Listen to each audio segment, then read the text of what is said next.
NVQ 5 cosmology first semester සඳහා ආරම්භ කළ පාඨමාලාවේ පළවෙනි වීඩියෝ එක අපි නිකුත් කළා. දැන් මේ දෙවෙනි YouTube වීඩියෝ එකයි. ඒ වගේම අපි ඔබට ආරාධනා කරනවා ඔබට පහසුකම් තියෙනවා නම් ඒ කියන්නේ ඉඩකඩ සහ අවශ්‍ය කරන උපකරණ තියෙනවා නම් අපේ LDA campus එකේ branch එකක් පිටවලා ඒක TVC අනුමැතියට ඉදිරිපත් කරලා මේ වැඩ කටයුතු සඳහා අපිත් එක්කලා එක් වෙන්නේ කියලා. අවශ්‍ය කරන දැනුම, course materials ඔය සියල්ලම අප විසින් ඔබ වෙත සපයන්න සූදානම් කරනවා.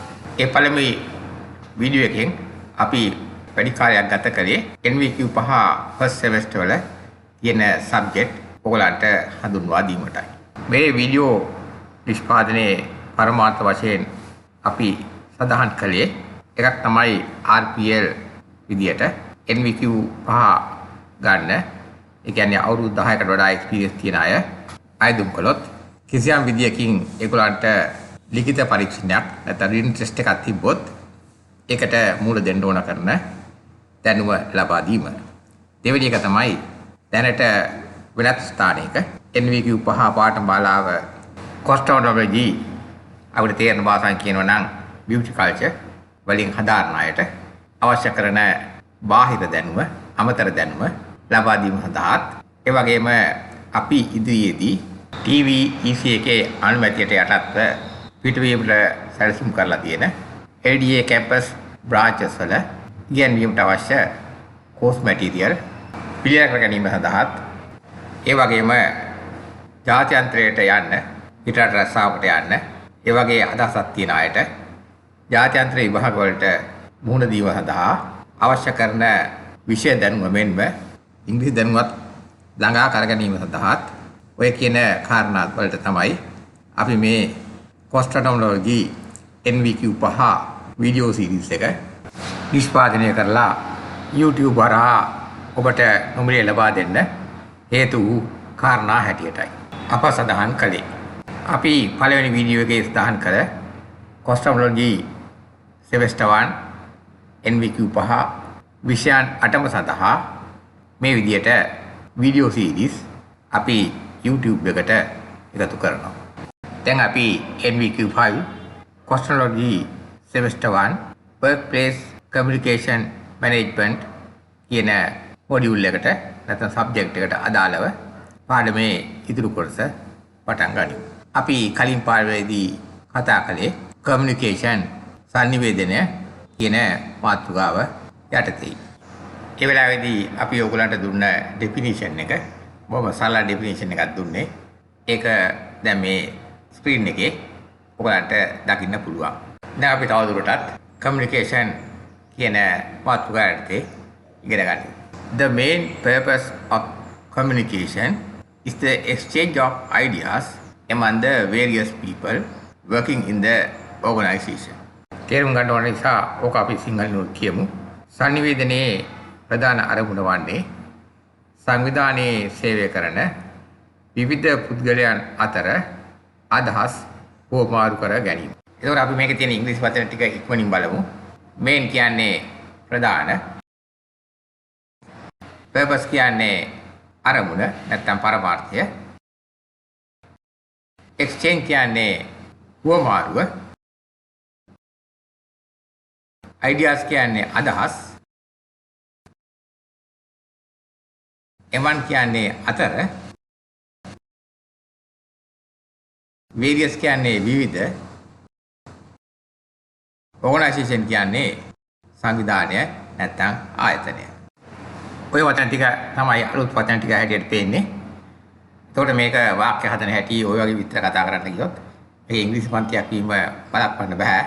අපි ඒ ටික වෙනත් වීඩියෝකින් කරනවා. කැමති අයට ඒ වීඩියෝ එක නරඹන්න ඉදිරියේදී පුළුවන්. දැන් අපි ඔය කතා කළේ ඇයි කමියුනිකේෂන් අවශ්‍ය වෙන්නේ? එහෙම නැත්නම් කමියුනිකේෂන් කිරීමේ, සංවේදනය කිරීමේ අරමුණ නැත්නම් පර්පස් එක මොකක්ද කියන කාරණයයි. අය අතර ඉන්න පුද්ගලයන් අතර අදහස් හෝමාරු කර ගැනීම තමයි මේ කමියුනිකේෂන් කියලා අපි අදහස් කරන්නේ. පරමාර්ථය අදහස් හෝමාරු කර ගැනීමයි. එහෙම නැත්නම් ඉංග්‍රීසියෙන් කියනවා නම් exchange of ideas. The purpose of communication is exchange of ideas among the people. මේ ඉංග්‍රීසියෙන් ලියලා තියෙන ටික කීපවරක් කියවන්න. ඒක ඔයගලන්ට ඒක දකින ගමන් කියවපුවම ඔයගලන්ට ඔය වගේ දේවල් මතක හිටියි. ඔයගොල්ලෝ කලින් වීඩියෝ එක බැලුවා නම් ඔයාලට මතක ඇති අපි ඒ අවස්ථාවේදී කමියුනිකේෂන් කියන වචනය අර්ථකථනය කරා. කමියුනිකේෂන් කියන වචනය ඩිෆයින් කළා. එතෙන්දී අපි කිව්වේ communication is simply the act of transferring information from one place, person or group to another කියලා. ඒක තේරුම හැටියට අපි කිව්වේ communication එක කියන්නේ ස්ථානයක්, පුද්ගලයෙක් හෝ ගෲපයක් සිට තවත් එවැනි තැනකට තොරතුරු හුවමාරු කිරීම. එතකොට මෙතෙන්දි කියවෙන්නේ communication එක කියලා කියන්නේ එක් තැනකින් තව තැනකට තොරතුරු යවනවා කියන එකයි. අපි මේ යවන තොරතුරු ගැන කතා කරන්නේ අපේ work place එක ගැන. ඒ කියන්නේ අපේ සැලොන් එකේ ඇතුලේ හෝ පිටස්තර සැලොන් එකට අදාළව work place එකට අදාළව තොරතුරු එක තැනකින් තව තැනකට යවනවා. එයි යවන්නේ the purpose of sending information is to exchange the ideas. අදහස් හුවමාරු කරගන්න තමයි මේ information අපි එහාට මෙහාට යවන්නේ. අපි මෙතන exchange කිව්වට තොරතුරුම exchange වෙන්න පුළුවන්. තොරතුරුම හුවමාරු වෙන්න පුළුවන්. අපි යම්කිසි පණිවිඩයක් නැත්නම් message එකක් නැත්නම් communication එකක් කරනවා තවත් පුද්ගලයෙකු සමග. සමහරක් විට අපි කරන්නේ ඉල්ලීමක් වෙන්න පුළුවන්. එහෙම නැත්නම් work place එකේදී order එකක් නැත්නම් එවක් කරන්නයි කියලා තව කෙනෙකුට කියන අවස්ථාවක් වෙන්න පුළුවන්. එතකොට මේකේ response එක ඒ ප්‍රතිචාරය වෙන්නේ මොකද්ද? අපි කියන දේ ඒ පුද්ගලයා විසින් කරනු ලබනවා. සමහරක් විට ඒ වෙනුවට සිද්ධ වෙන්න පුළුවන්. ඒකට ප්‍රතිචාරය හැටියට සිද්ධ වෙන්න පුළුවන්. ඒකට ප්‍රති උත්තරයක්, reply එකක්, එහෙම නැත්නම් answer එකක් ආපසු අපිට ලබා දීම.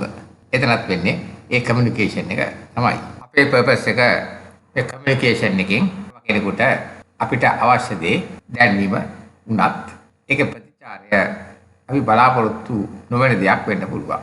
ඒතකොට අපි කියනවා communication breakdown එකක් කියලා.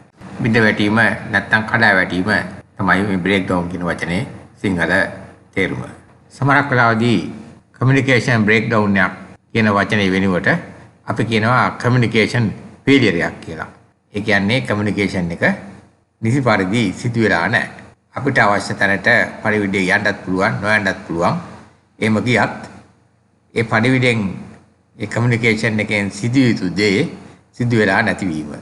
communication failure, communication breakdown. දැන් අපි බලමු breakdown එකක් වෙන්න, communication breakdown එකක් වෙන්න හේතු මොනවද කියලා. Now we will see what are the possible reasons for communication breakdown. communication breakdown එකක් වෙන්න විය හැකි හේතු මොනවද කියලා දැන් අපි හොයලා බලමු. අපි මේ ප්‍රශ්නෙට උත්තරය හොයන එක ඊළඟ දවසට කල් දානවා. ඊළඟ වීඩියෝ එකකින් අපි communication කියන මාතෘකාව යටතේ workplace communication management කියන මොඩියුල් එක තවදුරටත් කන්ටිනියු කරනවා. තවදුරටත් ඉගෙන ගන්නවා. අපි ඊළඟ වීඩියෝ එකෙන් නැවත හමු වෙමු.